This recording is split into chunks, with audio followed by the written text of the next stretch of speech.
आइए हम वचन में जाएंगे और हम जोरदार ताली बजाएं। पास्टर प्रधान हमारे बीच में सिलेक्ट से जोरदार ताली बजाकर हम उनका स्वागत करेंगे। आगे का समय उनके लिए है, परमेश्वर की महिमा वचनों के द्वारा वो करने पाएंगे। आमीन। Praise the Lord. Praise the Lord. प्रभु का बहुत बहुत धन्यवाद हो और कि परमेश्वर हमें साथ मिलाएं और परमेश्वर अवसर दिए वचन को बांटने को। और पास्टर सुशांत जी का भी बहुत धन्यवाद। हम पहले से मिलते जुलते थे, जब ये घर बना तब हम एक बार देखने आए थे। बहुत सुंदर बना है और ये पहली बार प्रचार के लिए भी आज अवसर मिला है। आइए वचनों में जाएंगे। यूहन्ना पुस्तक खोलेंगे। यूहन्ना का दूसरा अध्याय।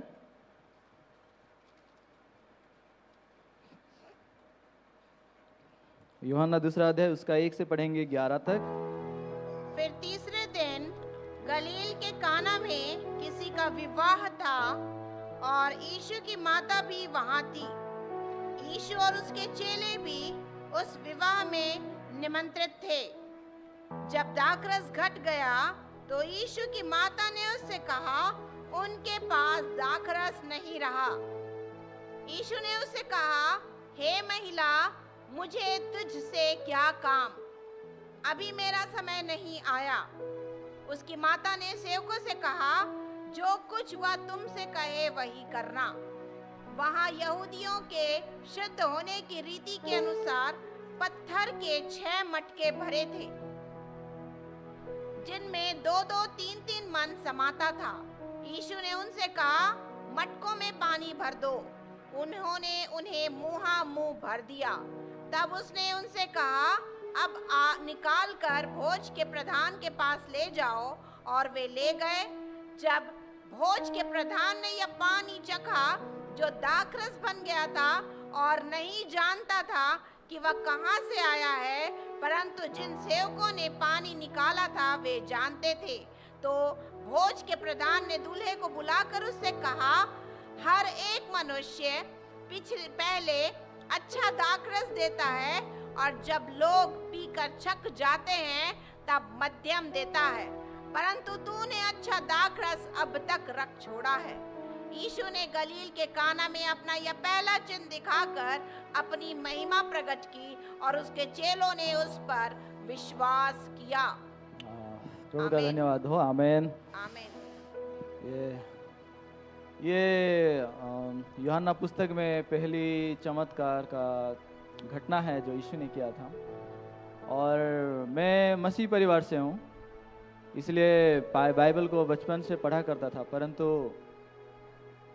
बाइबल को मैं बस एक धर्म पुस्तक के रूप में पढ़ता था। कुछ लोग ये मानते हैं कि ब्रदर थोड़ा थैंक यू। कुछ लोग मानते हैं बाइबल ईसाई धर्मशास्त्र है या मसीही धर्म पुस्तक है। कितने लोग सहमत हैं? कोई नहीं हाथ उठा रहे हैं।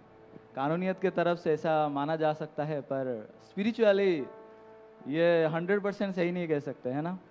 मैं इसीलिए बाइबल को पढ़ रहा था कि मैं क्रिश्चियन हूँ, बाइबल क्रिश्चियन धर्मशास्त्र है, इसलिए पढ़ना चाहिए बोल के। तो परंतु कुछ समझ में नहीं आता था। और एक विशेष मेरे मन में जो उलझन था वो है, इतने सारे चर्चेस दुनिया में, बहुत से डिनोमिनेशन चर्चेस के कारण मेरे गांव में 2 चर्चेस लगते थे, तो उसके कारण मेरा दोस्त अलग जाता था, मैं अलग जाता था। वो मेरा बड़ा सवाल बन गया था। तो मैं सोचता था कहाँ जाऊँ, क्या सही है, बाइबल एक है, इतने सारे क्यों हैं, कौन सही है कौन गलत है, सब कोई बोलते हैं। बहुत उलझन में पड़ के जब मैं 17-18 साल का हो गया तो मैं बाइबल खुद पढ़ूंगा बोला। किसी को सुनने की नहीं है, खुद पढ़ो, समझ जाओगे। ऐसा नहीं होता एक्चुअली, है ना। पर जब मैं खुद पढ़ने लगा, क्या पढ़ूंगा, यीशु पानी को दाखरस बना दिया, वाह। लंगड़ा को यीशु चला दिया, वाह। तो इस प्रकार आश्चर्य अगर कोई घटना है तो उसको पढ़ने में मजा आता था। तो नए नियम में बस उन्हीं चीजों को पढ़ता था। और इब्रानियों पुस्तक की बात छोड़िए, बहुत गहरी, या गलती रोमियो पुस्तक पढ़िए तो नहीं, ये थोड़ा बाद में रहो। मत्ती मार्क लूका यूहन्ना इतने में ठीक है हम। या फिर नीति वचन पढ़ो या भजन संहिता पढ़ो तो ठीक है, और कोई इतिहास का पुस्तक या एजरा नहीं में इस प्रकार पुस्तक में जाएंगे तो कैसा लगेगा पूरा, कहाँ हिस्ट्री क्लास में बैठ गया मैं ऐसा लगेगा। परंतु जानते हैं इस प्रकार मेरा मन बहुत उलझन में पड़ता था, और उत्पत्ति का भी जब मैं शुरू किया मैं बाइबल पढ़ूंगा करके, तब भी ऐसा लगा कि कहाँ से समझूं, कैसे इसको समझूं। मेरा हिंदी को थोड़ा समझिएगा, मैं उड़िया आदमी हूँ पर हिंदी बोल रहा हूँ, ओके।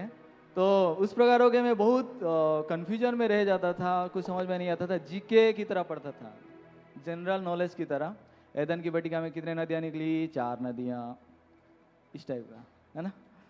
पर उससे क्या होगा, तो इस प्रकार बड़ा उलझन में पड़ गया। फिर कभी कभी बाइबल का आप पढ़ो तो इतना कंफ्यूजन लगता था बाइबल कैसे ना, कोई कोई वचन ऐसे होंगे, इधर एक वचन दिखेगा उधर दूसरा दिखेगा।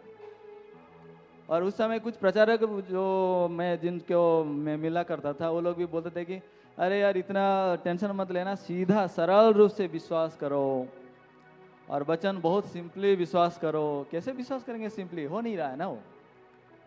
और बाइबल दोधारी तलवार है, तुम जैसे चलाओगे इधर काटेगा तो उधर काटेगा, उधर काटेगा तो इधर काटेगा, इस टाइप का बातें हो रहे थे। आप लोग वैसे सुने होंगे ना, नहीं सुने होंगे, ओके, नहीं सुने होंगे, शायद मैं ही सुना था।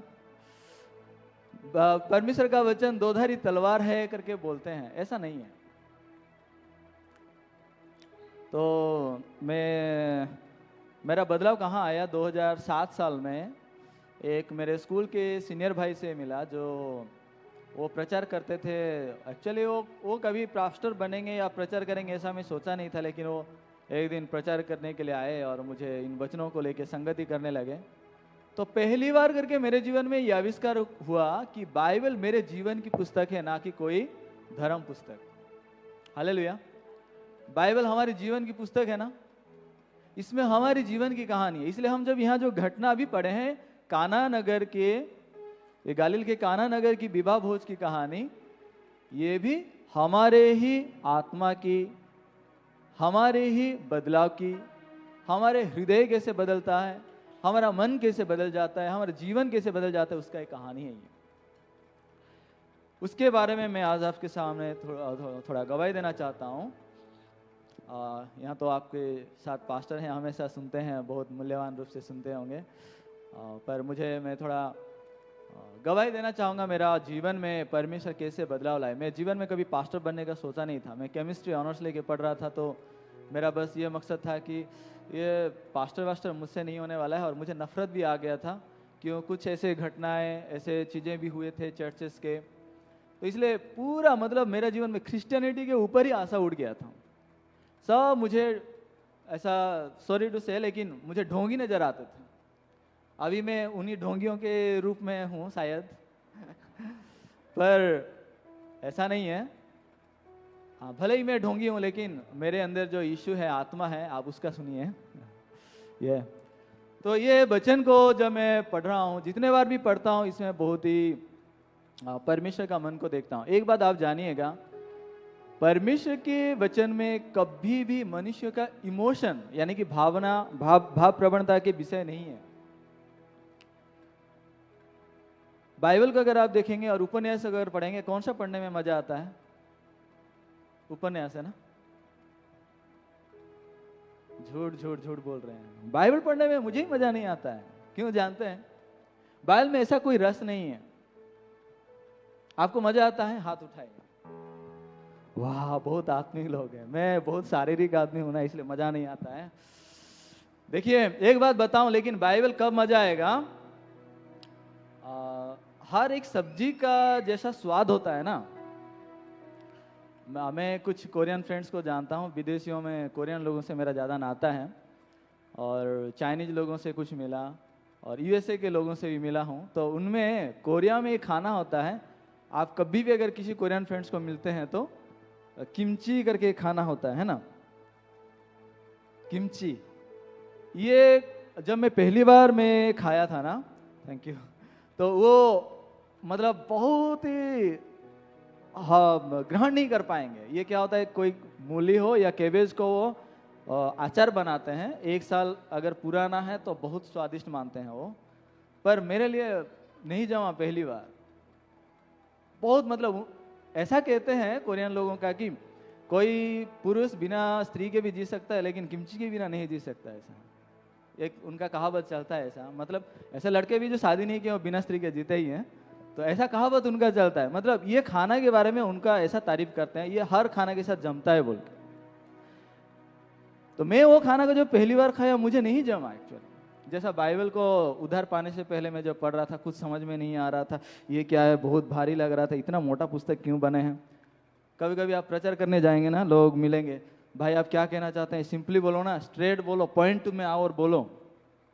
मैं उनको पॉइंट में बोल ही देता हूँ, लेकिन वो समझ नहीं पाते हैं, है ना। एक सेंटेंस में अगर बोलेंगे तो है बाइबल में एक सेंटेंस में बोलने को, लेकिन समझेंगे नहीं।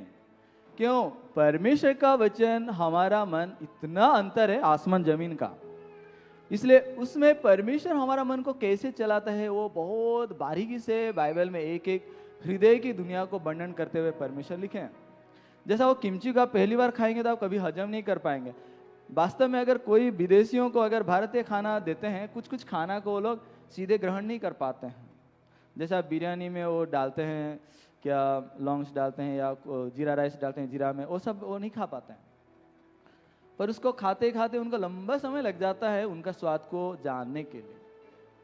जैसा हम उस प्रकार मेरे जीवन में भी कोरियन का वो किमची जब मैं खाने लगा पहली बार, मैं उल्टी जैसा करने लगा।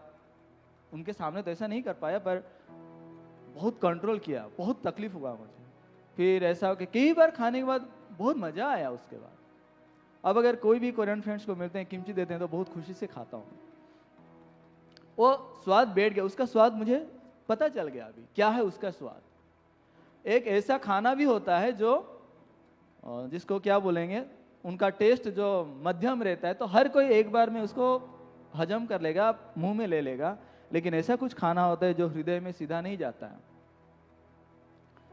ये पास्टर आज चर्च में आके खाना वाना के बारे में कह रहे हैं, अभी लंच का टाइम हो गया, भूख लग रहा है, ऐसा मत सोचिए।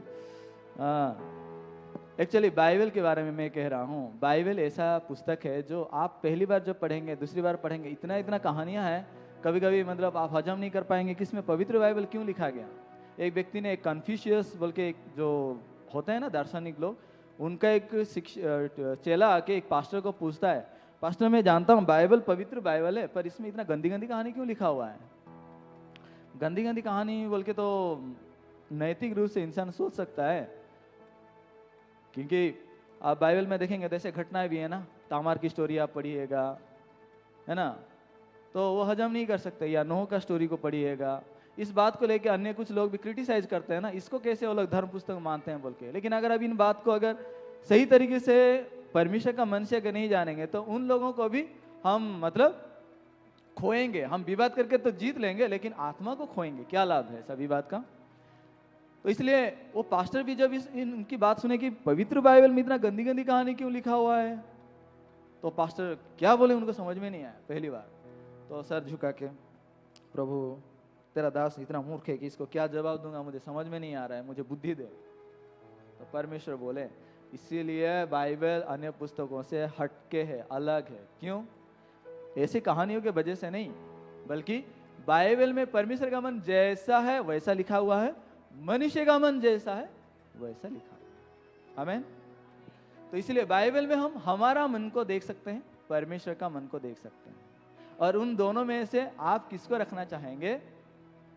परमेश्वर का मन को रखेंगे या अपना मन को रख के जिएंगे?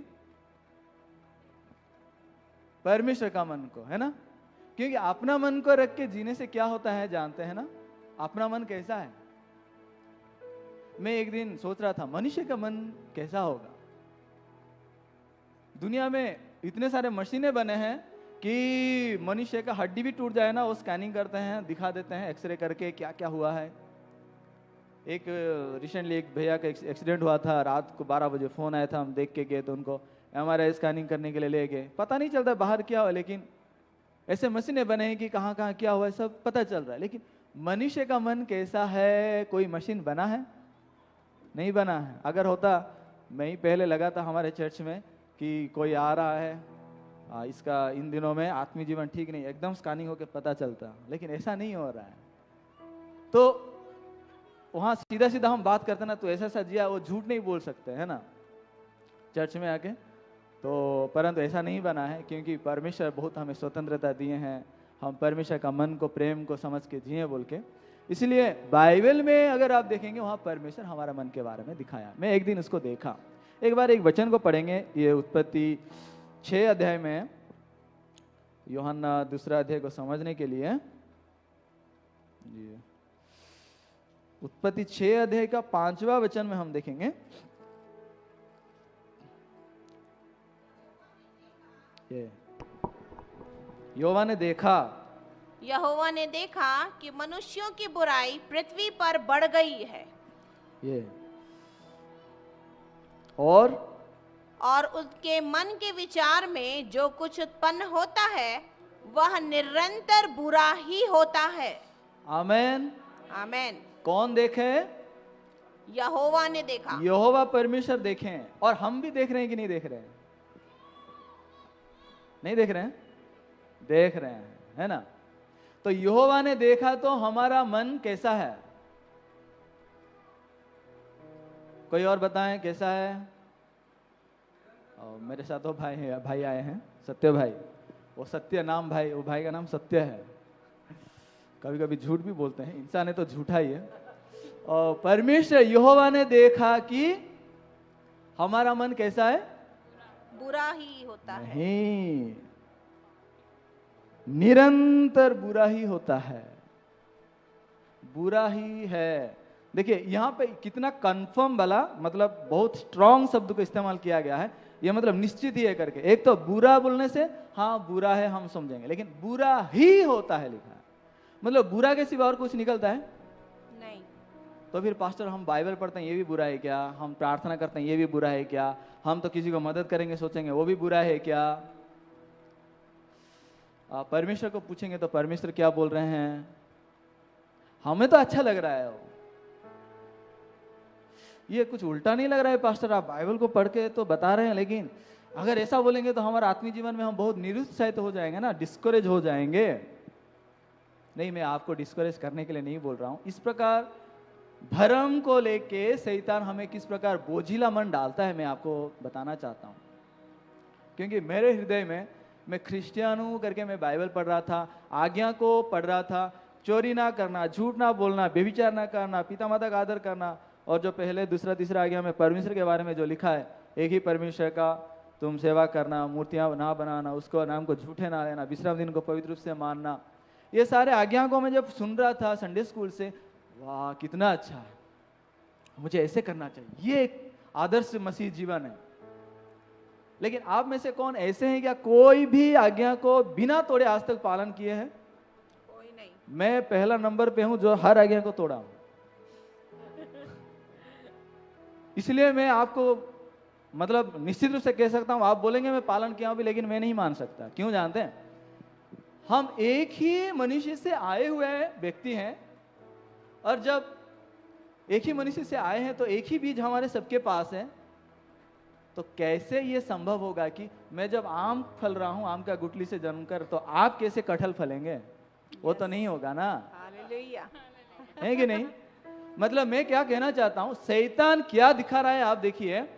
हमारा हृदय को प्रभु जब देख रहे हैं तू निरंतर बुरा है, तुझमें दुष्टता है, तुझमें कोई अच्छा ही नहीं है, तब शैतान बोलता है नहीं नहीं नहीं, दुनिया के सब लोग बुरे हो सकते हैं, मैं पहले जब प्रभु को नहीं जानता था तब बुरा था, लेकिन अभी प्रभु को जान गया हूं, मैं बाइबल पढ़ रहा हूं, चर्च जा रहा हूं, लोग की सेवकाई कर रहा हूं, मैं कैसे बुरा हो सकता हूं? ये वचन को विश्वास है या विरोध है? विरोध है, विरोध है ना। प्रभु बोल रहे तू दुष्ट है। कब तक दुष्ट है? मरने समय तक। क्यों जानते हैं? अभी देखिए क्या बदलाव है मसीह जीवन में, उसको मैं कहना चाहता हूं। क्योंकि बहुत गलत फहमी हुआ था मेरे जीवन में भी कि हाँ मैं तो जन्म से ही मसीह हूं ना, मैं मसीह को जानता हूं, मेरे में बदलाव आ गया, मैं ये गलती कुछ नहीं करूंगा। इसलिए मैं जब दूसरों लोगों को देखता था, कोई अगर शराब पी रहे थे, कितना बदमाश आदमी है, कितना दुष्ट आदमी है, मैं उनके जैसा नहीं हूं, इस प्रकार मैं सोच रहा था। लेकिन परमेश्वर मुझे दिखाया कि हर आज्ञा को, चोरी मत करना, मैंने चोरी किया, झूठ मत बोलना, मैंने झूठ बोला, शराब नहीं पीना है, बाइबल में लिखा है ना शराब नहीं पीना, वो भी लिखा। किसी ने मुझे बोला, एक स्मोकिंग कर रहा था, भाई क्यों स्मोकिंग कर रहे हो, क्या लाभ है? वो बोला कहाँ लिखा है बाइबल में स्मोकिंग मत करना? बाइबल में नहीं लिखा है ना स्मोकिंग मत करना। तो वाह, बहुत अच्छे से बाइबल पढ़ रहा है। मैं बोला नहीं, बाइबल में क्या लिखा है, तुम्हारा शरीर परमेश्वर का मंदिर है, कोई उसको अशुद्ध करे तो परमेश्वर का मंदिर को अशुद्ध करता है ना। तो इसके बारे में मैं उनको बोला तो फिर कुछ नहीं बोला, लेकिन वो नियम से इंसान नहीं बदलता एक्चुअली, लेकिन परमेश्वर ये क्यों दिया था वो कहना चाहता हूं। परमेश्वर जब उत्पत्ति 6 का 5 वचन में कहता है कि मनुष्य का मन निरंतर बुरा ही है, तो हम कैसे ग्रहण करते हैं ये वचनों को? हाँ, परमेश्वर ने कहा मेरा मन निरंतर बुरा है, तो मेरा मन निरंतर बुरा ही है। तो फिर प्रभु के सामने हम कैसे जा सकते हैं? अगर मैं बुरा हूं तो प्रभु के सामने तो कोई पापी नहीं जा सकता। थोड़ा सा भी पाप है तो प्रभु के सामने, न्याय के सामने खड़े नहीं हो सकते। कैसे जा सकते हैं फिर हम? तो फिर क्या यीशु मसीह आया था, उसका आने का कोई मूल्य नहीं रहा? नहीं, यीशु आया था, उद्धार का काम किया है, उसने धार्मिकता को देके गया है। इसलिए आज अनेक मसीह लोग भी क्यों बोलते हैं कि प्रभु मैं पापी हूं, प्रभु को मैं विश्वास करता हूं करके अगर पापी है तो इसका मतलब यीशु को विश्वास करने का क्या मतलब? जो विश्वास नहीं करते हैं वो भी तो पापी है ना। इस मामले में शैतान बहुत चतुराई से हमारा मन को मिलाप कर दिया है, दोनों चीजों को मेल मतलब मिलावट कर दिया है, सोच को और वचन को भी, हमारे व्यवहार को और परमेश्वर का आत्मा की आज्ञा को भी। इसलिए मैं उन चीजों के बारे में मैं ये जहाँ कहीं भी जाता हूँ, मेरा जेनेसिस लेक्चर का सीरीज भी हो रहा है रात को 9:30 बजे, उसमें भी जब मैं जूम में और यूट्यूब फेसबुक में करता हूँ, इन सारे बातों को बाइबल अध्ययन करते समय देखता हूँ। उत्पत्ति 2 अध्याय में देखेंगे तो सब कुछ परमेश्वर सृष्टि करके खत्म किया और विश्राम किया है। इब्रानियों 9 अध्याय में भी आप पढ़ेंगे, 10 अध्याय में भी पढ़ेंगे, वहां यीशु मसीह सारे कामों को पूरा करके परमेश्वर के दाहिने यहाँ जा बैठा है। तो यीशु मसीह सब काम पूरा करके विश्राम कर रहा है और परमेश्वर के दाहिने यहाँ जा बैठा है। पर अभी भी क्यों ये असमाधान बातें हैं, क्यों हैं? चलिए देखते हैं। इसलिए मैं उत्पत्ति 6 अध्याय का 5 वचन को रिफर करते हुए आज यूहन्ना 2 अध्याय को मैं शेयर करना चाहता हूं। यूहन्ना 2 अध्याय ये बहुत मशहूर कहानी है। गलील के काना में जब विवाह भोज में यीशु और मरियम बुलाए गए थे, तब दाखरस घट गया। खत्म नहीं हुआ था, घट गया लिखा है ना। जब उनका घट गया तब यीशु काम नहीं कर रहे हैं, पर मरियम आती है। जब दाखरस खत्म हो गया तब मरियम आती है, घट गया तब मरियम नहीं आया। आप देखिएगा वहां दाखरस घट गया ये समय है, दाखरस खत्म हो गया ये समय है, फिर मरियम यीशु के पास आने का समय है, फिर यीशु काम करने का समय है। तो जब बाइबल में लिखता है कि उनका दाखरस घट गया, जब दाखरस घट गया तब यीशु काम नहीं कर रहे हैं, लेकिन जब दाखरस उनका समाप्त हो गया, नहीं रहा, तब मरियम आके यीशु को बोलती है कि यीशु उनका दाखरस नहीं रहा। अभी दाखरस तो खत्म हो गया ना, तो प्रभु काम करना चाहिए, लेकिन क्यों काम नहीं किया? भले ही दाखरस घट गया है, परंतु उन लोगों के हृदय में खाली नहीं हुआ है। क्या खाली नहीं हुआ है? अगर उनका हृदय खाली होता तो यीशु कभी काम करने को मना नहीं करता है। आप जब भी देखेंगे परमेश्वर जब भी काम किए हैं, मनुष्य का हृदय जब खाली हो गया तब काम किए। जब यरूशलेम से यरीहो को जा रहा था एक व्यक्ति, अधमरा होके पड़ा था, एक याजक उसको देख के कतरा कर चला गया, लेवी उसको देख के कतरा कर चला गया, तब तक सामरी आदमी नहीं आ रहा। जब वो सारे आशा को खो चुका, उसका बल तो खत्म हो गया, फिर ये याजक मुझे बचाएगा, लेवी मुझे बचाएगा, इतना जो उम्मीद था, आशा था, वो आशा भी जब खो गया तब जाके सामरी आता है ना। उसका जब तक बल था सामरी नहीं आ रहा है। बाइबल में सामरी, अगर आप बाइबल में सामरी के बारे में अध्ययन करेंगे तो ये यीशु मसीह है जिसने दाखरस लाया था, जिसने तेल लाया था, उसको उद्धार किया। और उसमें उद्धार पाया हुआ व्यक्ति कौन है? अधमरा व्यक्ति। तो हम सामरी हैं या अधमरा व्यक्ति हैं? अधमरा व्यक्ति है। हम उद्धार पाने वाले हैं या उद्धार करने वाले हैं? उद्धार पाने वाले हैं। तो वहां पे सामरी व्यक्ति जो उद्धार किया वो उद्धार करता है यीशु मसीह है। परंतु मैं लंबे समय तक मैं भी ये सीख रहा था कि हमें उत्तम सामरी की तरह लोगों का मदद करना चाहिए, पड़ोसी को प्रेम करना चाहिए, ये करना चाहिए। एक्चुअली वो पड़ोसी को प्रेम करने वाला यीशु है और उसका पड़ोसी मैं हूं। उन्होंने मुझे प्रेम किया। मैं जब शत्रु था मेरे लिए अपना जान दिया, मैं जब पापी था मेरे लिए वो मुझे बचाने के लिए अपना जीवन को दिया है। एक बार उसको एक बार देखते हैं, फिर लौटेंगे। रोमियो 5 अध्याय। अचानक परमेश्वर रोमियो ले गए।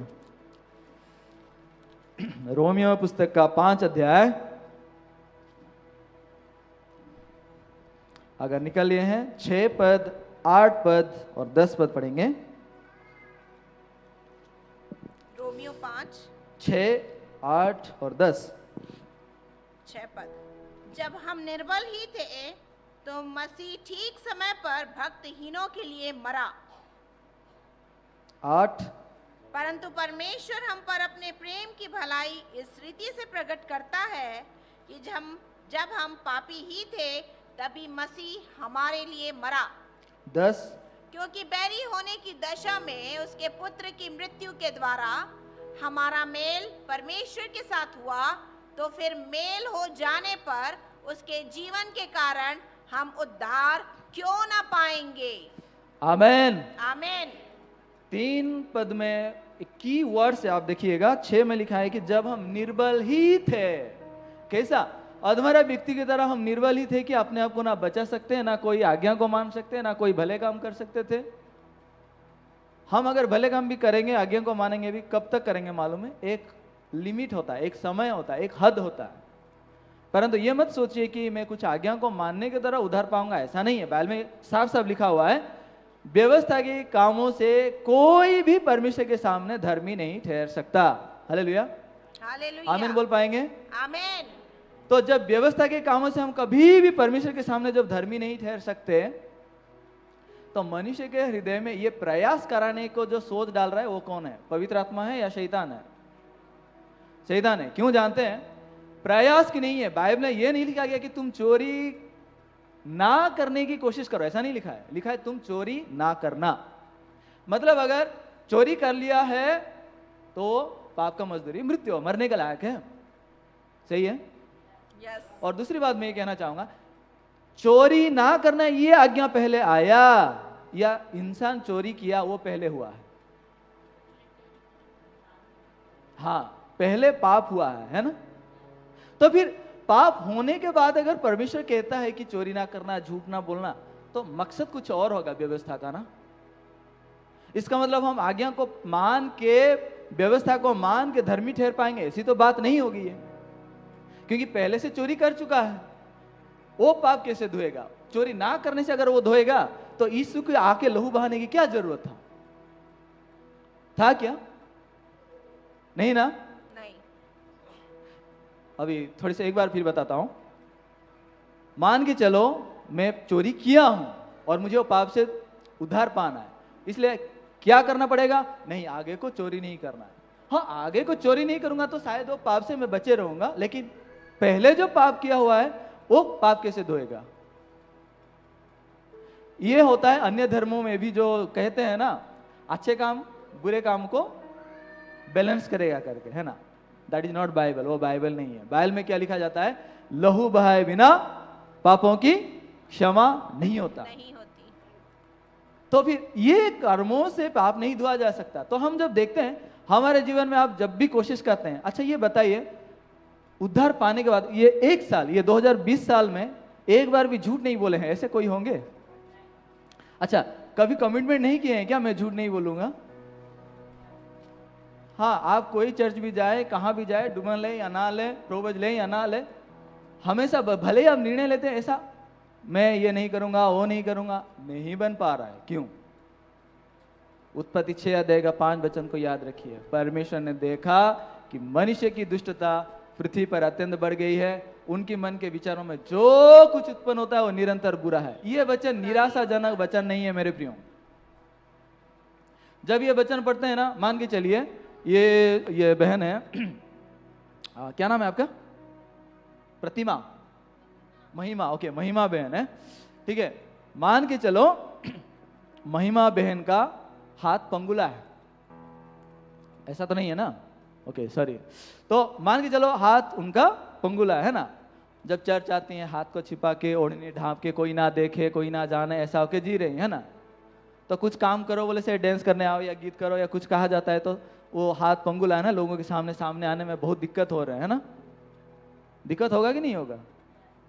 वो कैसे लोग सोचेंगे यार कहाँ से पंगुला आ गया, बोलेंगे क्या होंगे, कोई कुछ नहीं बोलेगा, लेकिन उनके मन में ये चलते रहता है। हर लोगों में ये इस प्रकार सोच शैतान डालता है। पर जानते हैं तो उसके बारे में बाद में क्या होगा, और एक मन में एक प्रकार और व्यवस्था शैतान काम करता है। तो इसलिए अन्य लोगों को दिखाना चाहिए थोड़ा अच्छे की तरह। मान के चलो मैं किसी दिन उनको अगर मैं देखा, पता चला ये ऐसे जी रहे हैं, उनको लेकर आया, भाई और बहनों देखो ये महिमा बहन है ना, ये हाथ उनका पंगुला है, ये इंसल्ट है या ये सुसमाचार है? नहीं है, ये सुसमाचार है। सुसमाचार क्या करता है? हमें स्वतंत्र करता है। वो अपने कमजोरी के द्वारा हमेशा बंधे होकर जी रहे हैं। जब वो लोग सब जान जाएंगे कि ये पंगुला है, अभी लोगों के सामने वो पंगुलापन को छिपाने की जरूरत नहीं है। वो जानता है, लोग जानते हैं, इसलिए वो स्वतंत्र होकर हाँ मैं पंगुला हूं, फ्री हो पाएगी। ये नहीं कह रहा हूं कि परमेश्वर जब हमें कह रहे कि तू दुष्ट है, तुम्हें पाप करने का अधिकार दिए हैं, ऐसा नहीं है। कुछ लोग इसको गलत समझते हैं, वो मत समझिएगा। क्यों? जानते हैं पवित्र आत्मा जब आप पाते हैं, पवित्र आत्मा आपको हमेशा बचाता है, ठीक है।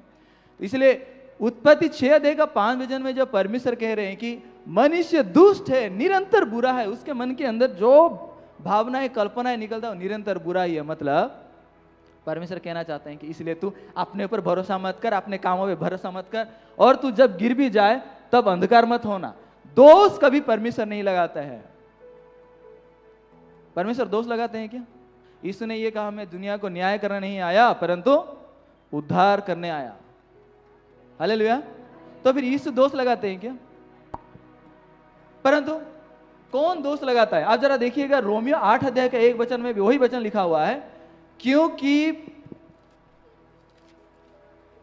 अतः अब जो मसीह यीशु में है yes, उन पर दंड की आज्ञा नहीं, क्योंकि वे शरीर के अनुसार नहीं वरन आत्मा के अनुसार चलते हैं। यहाँ दो प्रकार चाल है, एक शरीर के और आत्मा के। शरीर के अनुसार चलने वाले बस अपना शरीर को देखेंगे, आत्मा के अनुसार चलने वाले कैसे देखेंगे? वचन के द्वारा देखेंगे। वचन आत्मा है। तो वचन क्या कहता है? यीशु मसीह में कोई दंडाज्ञा नहीं है। अभी थोड़ी देर पहले जैसे हम रोमी 5 का देख रहे थे, हम जब निर्बल ही थे तो मसीह ठीक समय पर भक्तिहीनों के लिए मरा। हम भक्तिहीन थे, हैं कि नहीं? आप भक्तिहीन नहीं थे क्या? हम थे। लेकिन जब यीशु मसीह हमारे लिए मरा, उसके बाद भी आप भक्तिहीन हैं या धर्मी हैं? धर्मी बन गए। अभी भी कुछ लोग नहीं, हम कैसे धर्मी बन पाएंगे? बाइबल में तो लिखा है धर्मी कोई नहीं, एक भी नहीं है। हाँ, ये मैं शुरू से कह रहा था। इसलिए बाइबल जब आप पढ़ेंगे, कभी कभी इधर लिखा है धर्मी कोई नहीं, और वही रोमी पुस्तक में लिखा है धर्मी जन का और प्रार्थना और प्रभु सुनेगा। याकूब में लिखा है धर्मी विश्वास से जिएगा। रोमी 1:17 में लिखा है। फिर लिखा है हाबिल धर्मी था, नूह धर्मी था। और बाइबल में यिर्मयाह में भी लिखा जाता है ना, अत्यधिक धर्मी मत बनो। तो इस प्रकार अनेक चीजें जो लिखा हुआ है वो कंफ्यूज हो जाके समझ में नहीं आ रहा है, माथा दर्द हो रहा है, चलो बाइबल बंद करो, ऐसे सरल रूप से विश्वास करो। ऐसा नहीं होता है। बाइबल कोरिन्थियों में लिखा जाता है God is not the author of confusion. अगर हिंदी में बोलेंगे तो परमेश्वर मतलब लोगों को भ्रमित करने वाले परमेश्वर नहीं है। इधर उधर दो अलग अलग बातें बोलने वाले परमेश्वर नहीं है। यानी कि परमेश्वर का हर एक बात के पीछे परमेश्वर का मन है। आमीन, आमीन। इसलिए वचन परमेश्वर का मन है तो परमेश्वर झूठ नहीं बोलेगा ना।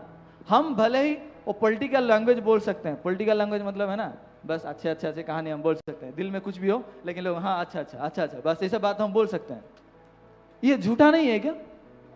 दिल में कुछ है लेकिन बाहर कुछ अच्छे से दिखाने के लिए हम बोल भी सकते हैं। लेकिन परमेश्वर झूठ बोलेंगे क्या? नहीं। परमेश्वर का मन में एग्जैक्टली हर एक बात के पीछे परमेश्वर का एक स्पष्ट मन है। जब प्रभु ने कहा है धर्मी कोई नहीं, एक भी नहीं, उसमें परमेश्वर का मन है। और जब प्रभु कहता है कि हमारे निर्बलताओं में यीशु मसीह जब भक्तिहीनों के लिए मरा है तो उसके द्वारा हम धर्मी बनाए गए हैं, तो उसमें भी परमेश्वर का मन है। तो मैं इसके बारे में बहुत उलझन में पढ़ा था मैं भी। तो बाइबल को जब एक एक करके अध्ययन किया तो रोमी 3:10 में लिखा जाता है धर्मी कोई नहीं, एक भी नहीं। उसके बाद लिखा जाता है भले काम करने वाला एक भी नहीं है, कोई भी नहीं है। मैं थोड़ा पढ़ देता हूँ, ये एक्सप्लेन नहीं करूँगा, बाकी समझ जाएंगे आप। कोई धर्मी नहीं, एक भी नहीं, कोई समझदार नहीं, कोई परमेश्वर का खोजने वाला नहीं, सब भटक गए हैं, सबके सब निकम्मे बन गए, कोई भलाई करने वाला नहीं, एक भी नहीं। अगर आप ऐसा पढ़ेंगे, कोई भलाई करने वाला नहीं, कोई परमेश्वर का खोजने वाला नहीं। मैं तो खोजता हूं, मैं तो भलाई काम करता हूं। आपको ऐसा लगता है कि हम खोज रहे हैं, हम भलाई काम कर रहे हैं? प्रभु क्या बोले, प्रभु क्या देखे? थोड़ी देर पहले आपको अधमरा व्यक्ति और सामरी का कहानी बताया था ना। सामरी व्यक्ति अधमरा व्यक्ति के पास गया या अधमरा व्यक्ति सामरी के पास आया? कौन किसे ढूंढ रहा है? सामरी व्यक्ति गया। तो प्रभु यीशु हमारे पास आए या हम प्रभु के पास गए हैं? प्रभु हमारे पास। कभी कभी आप ऐसे भी बोल देते ना, मैं प्रभु में आया इतने साल में, आदि हो गया है ना। हम प्रभु के पास गए या प्रभु हमारे पास आए हैं? प्रभु हमारे पास। लेकिन देखिए, ऐसा बोलते बोलते हमारा मन कहाँ चला जाता है हमें भी मालूम नहीं। आप ये जान लीजिए, शैतान बहुत चतुर है, हमसे बहुत चतुर है ना। इसलिए हमेशा बाइबल में चेक कीजिए, मैं प्रभु के पास गया या प्रभु मेरे पास आया, है कि नहीं? ये मापदंड है, ये मापदंड है। उसी मापदंड से हम जब देखते हैं, हाँ मैं निर्बल ही हूं, मैं निर्बल जब था तब इसीलिए यीशु आया। अगर मैं कुछ कर सकता था तो यीशु के आने की क्या जरूरत था? फिर 8 वचन में भी लिखा जाता है, परंतु परमेश्वर हम पर अपने प्रेम की भलाई इस रीति से प्रकट करता है कि जब हम पापी ही थे, हाँ निश्चय रूप से हमने पाप किया, हम पापी ही थे। कौन बोलेगा मैं कोई पाप नहीं किया हूं धर्मी? कोई बोल पाएंगे? नहीं बोल पाएंगे। इसलिए बाइबल में रोमी 3 का 19 और 20 में लिखा जाता है, व्यवस्था किसको दिया गया? व्यवस्था के अधीन लोगों को दिया गया ताकि सबका मुंह बंद किया जाए। कोई प्रभु के सामने नहीं बोलेगा कि प्रभु मैं अच्छा हूं, मैंने ये किया वो किया। वो फारिसी की तरह कोई प्रभु के सामने खड़े ना हो कि मैंने ये किया वो किया बोल के, है कि नहीं? लेकिन अगर मेरे प्रियो, यहां पे एक बात क्लियर बात देखिए, फारिसी भले ही बोल रहा था मैं धर्मी हूं, मैं अच्छा काम किया हूं, किस लिए? अपने काम को लेके। लेकिन जब चुंगी लेने वाला प्रभु के पास गया, वो बोला मैं पापी हूं। वो ये नहीं बोला कि मैंने उसको ऐसा पैसा लूटा, उसको ये किया, उसको ऐसा धोखा दिया। वो अपने कामों को नहीं बोल रहा है, अपने मन की जड़ में जो शैतान बसा हुआ है, प्रभु के दृष्टि में वो पाप को देख के वो बोल रहा है कि प्रभु मैं पापी हूं। अपना सर भी ऊंचा उठा नहीं पाया। ये असली पाप अंगीकार है। वो देखा ये मैं नहीं हूं, मेरे अंदर ये पाप है। परमेश्वर इस पाप को देख के बोल रहा है कि तू दुष्ट है, तुझमें कोई उत्तमता नहीं है। उत्पत्ति 6 अध्याय का 5 वचन ये है। वहां हमारा कामों को देख के प्रभु नहीं बोल रहे हैं। किसको देख के बोल रहे हैं? हमारे अंदर उत्पत्ति 3 अध्याय में जो शैतान प्रवेश किया उसी को देख के बोल रहे हैं। नहीं, हम उद्धार पाने के बाद हमारे अंदर कहां शैतान है? इसलिए उद्धार पाने के बाद कभी झूठ नहीं बोले हैं। वो क्या पवित्र आत्मा झूठ बोला?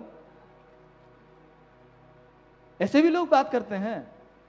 तो जान लीजिए ये क्या हुआ है, जब उत्पत्ति 3 अध्याय में आदम हवा फल खाया ना, उसके बाद परमेश्वर शरीर को शैतान को खाने के लिए दे दिए हैं। बाकी अभी परमेश्वर पवित्र आत्मा को दिए हैं, वचन को दिए हैं कि आप अपना शरीर को पवित्र आत्मा को दे रहे हैं या शैतान को खाने के लिए दे रहे हैं। अगर अपना शरीर को शैतान को खाने के लिए देंगे तो सुसमाचार सुन के, वचन को सुन के भी लोग शरीर के अनुसार जिएंगे।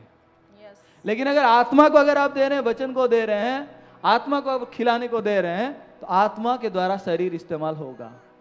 इसलिए कहा गया है ना, देह परमेश्वर के लिए, प्रभु देह के लिए। किसके लिए इस्तेमाल होगा वो? आमीन कि नहीं? तो इसलिए यहां पे ये फर्क को जाना चाहिए कि जब चुंगी लेने वाला मैं पापी बोलता हूं और हम पापी बोलते हैं, समान है क्या?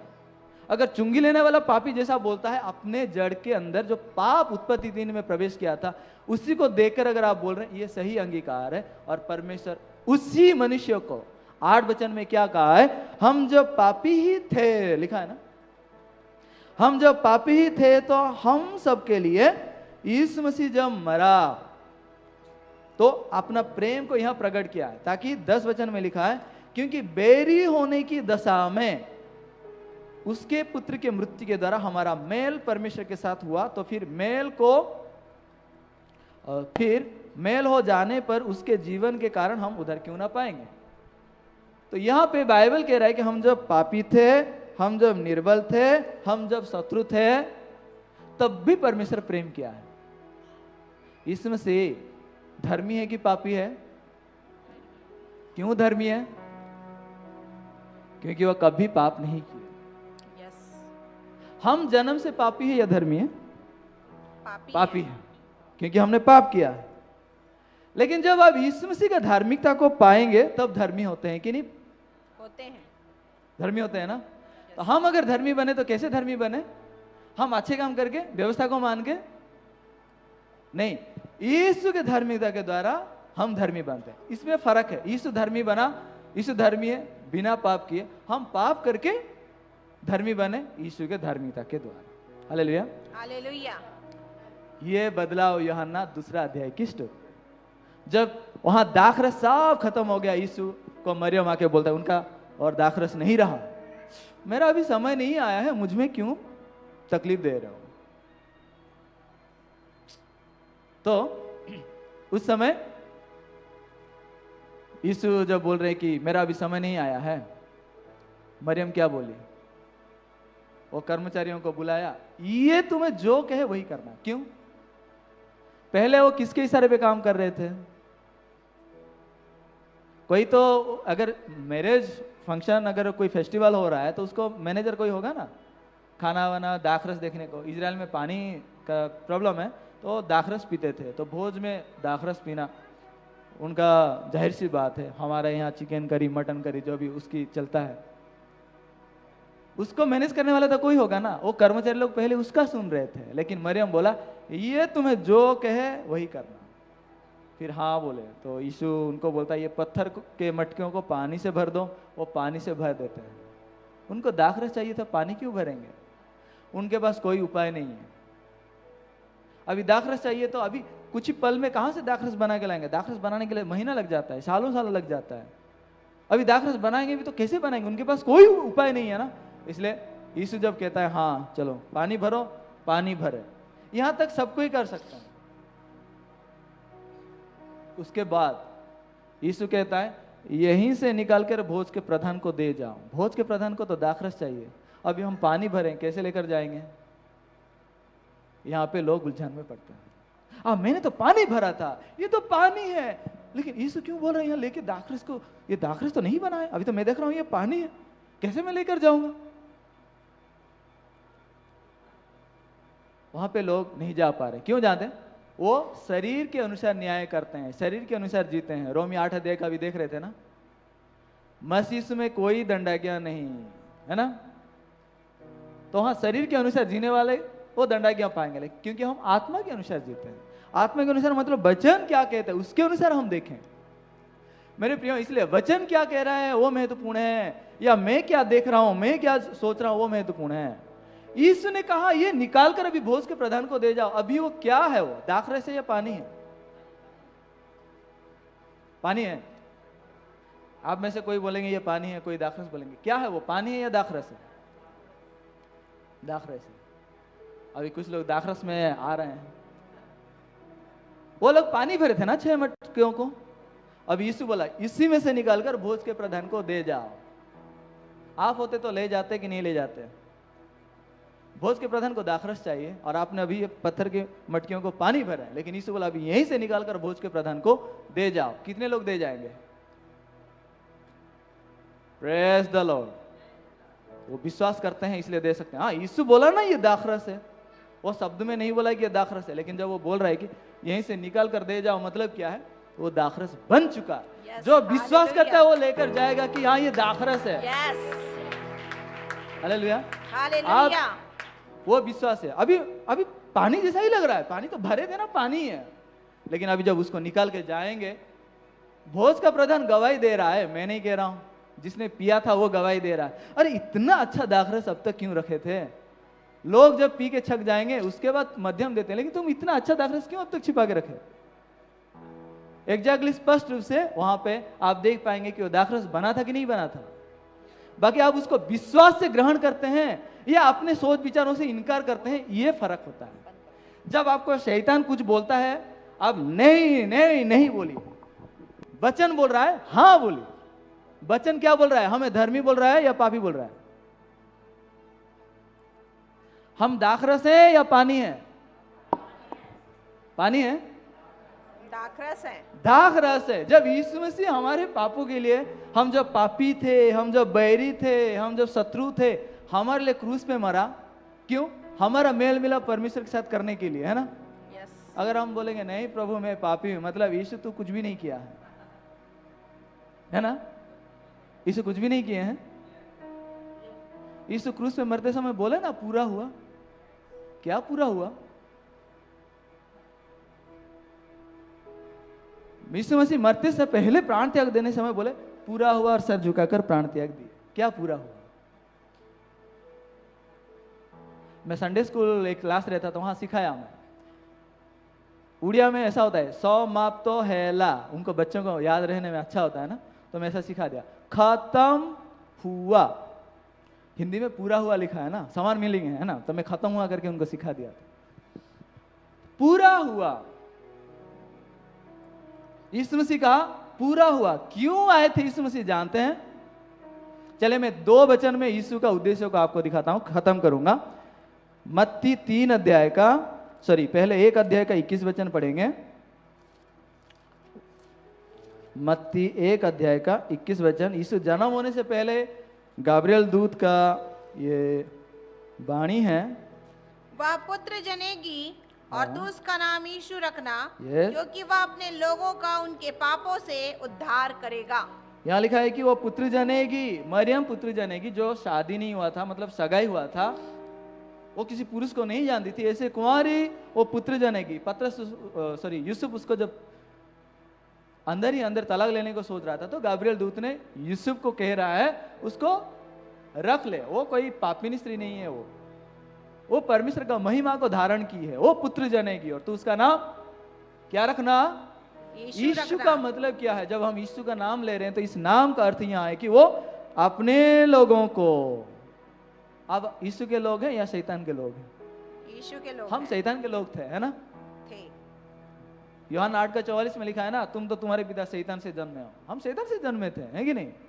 नहीं नहीं, यीशु क्यों कहा तुम तुम्हारे पिता शैतान से जन्मे? हम पाप में जब जन्मे थे हम शैतान से जन्मे थे, समझ रहे हैं?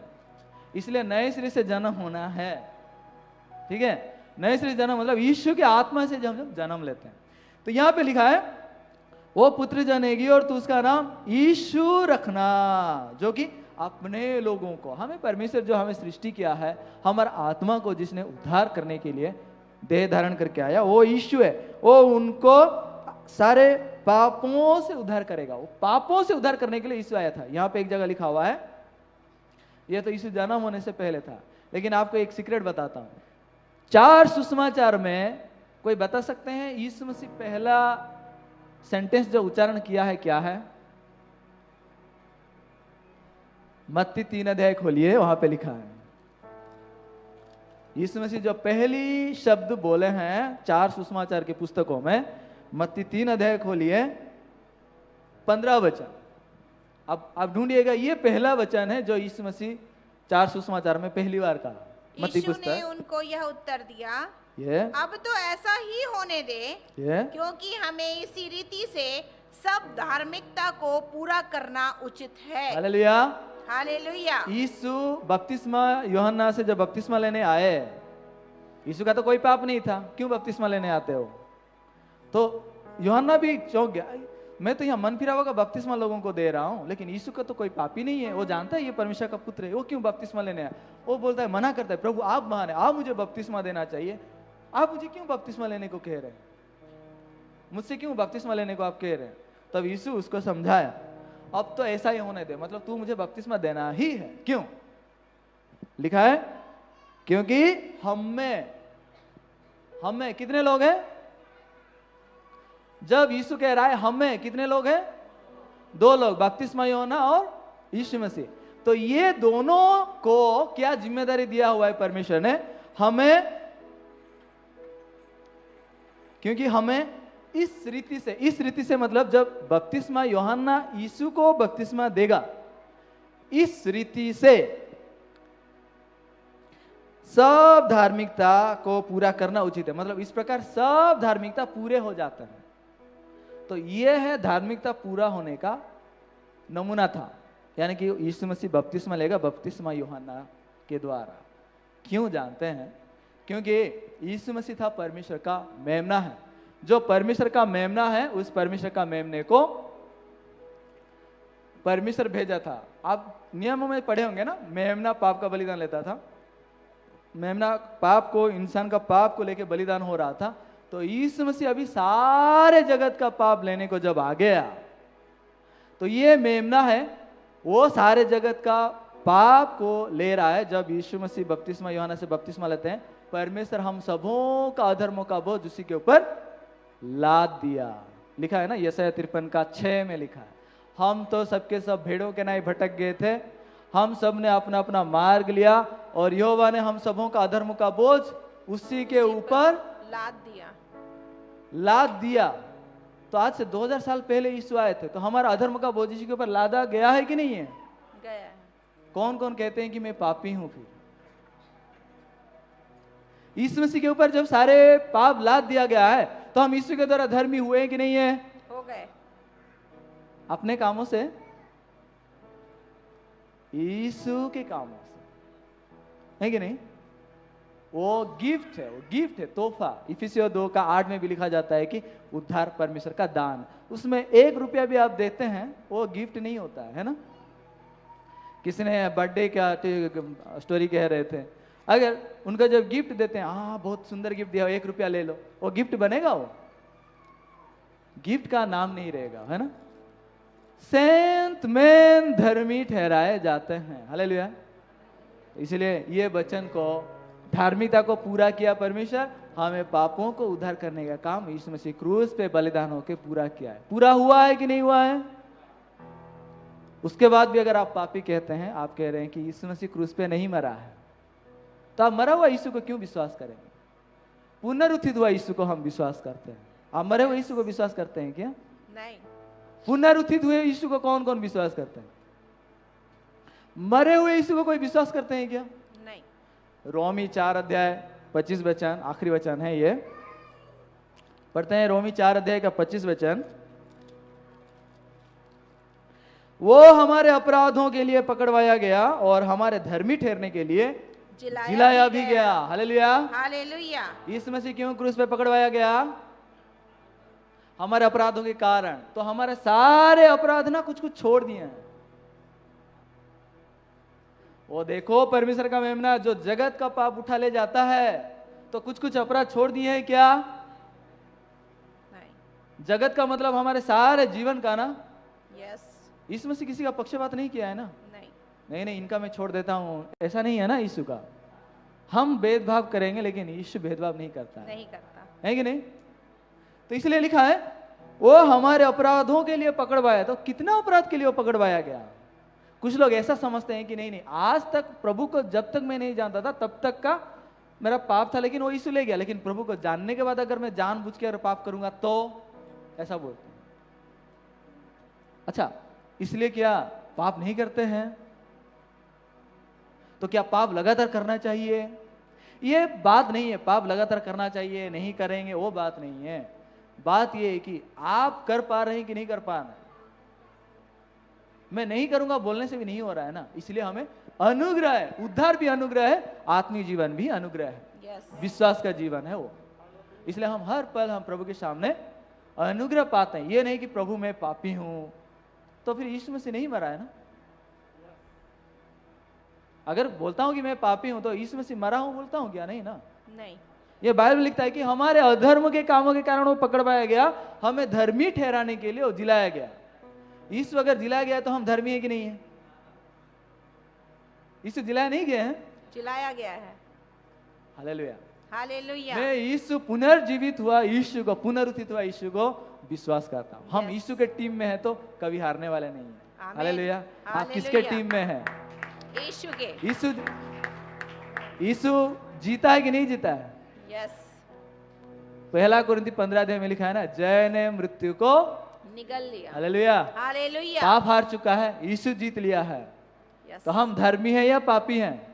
धर्मी ठहराए गए हैं। हालेलुया। हालेलुया। यह विश्वास है। बहुत बहुत धन्यवाद। इसलिए आप आज भी ये बात को याद रखिए, प्रभु यीशु जब कह रहे हैं अब निकल कर जाओ, अब पहले पानी था लेकिन अब क्या है? दाखरस है। मैं पहले पापी था लेकिन अब कल भी धर्मी है। हालेलुया। हालेलुया। ओके, धन्यवाद। प्रार्थना करेंगे। हमारे मूल्यवान स्वर्गीय पिता, बहुत बहुत धन्यवाद देते हैं परमेश्वर तेरा दया और करुणा के वजह से आज परमेश्वर यहाँ फायर मिनिस्ट्री चर्च में भी परमेश्वर बहुत सुंदर समय दिया यहाँ के भाई बहनों के साथ परमेश्वर का वचन को बांटने को। आज हमने यूहन्ना 2 अध्याय में देखे कि पानी कैसे दाखरस में बदल गया। स्वर्गीय पिता केवल यीशु का वचन ही काफ़ी था वो पानी को दाखरस में बदल देने के लिए। हम देखते हैं तो हमारे दृष्टि में हम भी पानी की तरह दिखते हैं, हम भी पापी ही लगते हैं, लेकिन स्वर्गीय पिता यीशु ने जब कहा कि अब निकाल कर भोज के प्रधान को दे जाओ, अब परमेश्वर के सामने हम धर्मी बनाए गए हैं। हम तो पापी ही थे, हम तो बैरी ही थे, हम तो शत्रु ही थे पिता, हम तो निर्बल ही थे, परंतु हमारा निर्बलताओं में, हमारा पापी की स्थिति में, हम बैरी की स्थिति में प्रभु तूने यीशु को भेजकर तेरा इतना महान प्रेम को जताया है कि पिता परमेश्वर हमें धर्मी बनाया, हमारे सारे पापों को धो के हमें पवित्र किया, परमेश्वर के सामने हमें सिद्ध बनाया पिता, इसलिए धन्यवाद देते हैं। यीशु का बलिदान कोई पृथ्वी में बलिदान नहीं था, उसका बलिदान स्वर्गीय मिलाप तंबू में, वो स्वर्गीय यरूशलेम में अनंतकालीन बलिदान था पिता। उसी अनंतकालीन बलिदान के द्वारा हमें अनंत छुटकारा दिया है। Praise the Lord. परमेश्वर आपका महिमा करते हैं और इस कलीसिया को भी आशीष दीजिए, सब सदस्यों की भी परमेश्वर ये सुसमाचार को जो आज सुने हैं, विश्वास किए हैं, परमेश्वर आगे को भी ये सुसमाचार को फैलाने पाए, हर एक लोगों को परमेश्वर ये सत्य को बोल पाए, क्योंकि सत्य ही लोगों को स्वतंत्र करता है। ये लॉकडाउन के दौरान अनेक दुखी होकर परमेश्वर अपने घरों में डिस्ट्रेस में, अनेक डिप्रेशन में लोग जी रहे थे, परंतु अभी लॉकडाउन खोल के भी कुछ ही भाई बहनों के साथ भी परमेश्वर तेरा आराधना उपासना करने को परमेश्वर समय दिया, आज भी मिलने दिया, इसलिए धन्यवाद देते हैं। सारे महिमा दर आपको देते हैं पिता। प्रार्थना विनती सुनाए करके धन्यवाद देकर हमारे उद्धारकर्ता नासरी प्रिय प्रभु यीशु के नाम से प्रार्थना मांगते हैं, आमीन। बहुत बहुत धन्यवाद समय देने के लिए, धन्यवाद।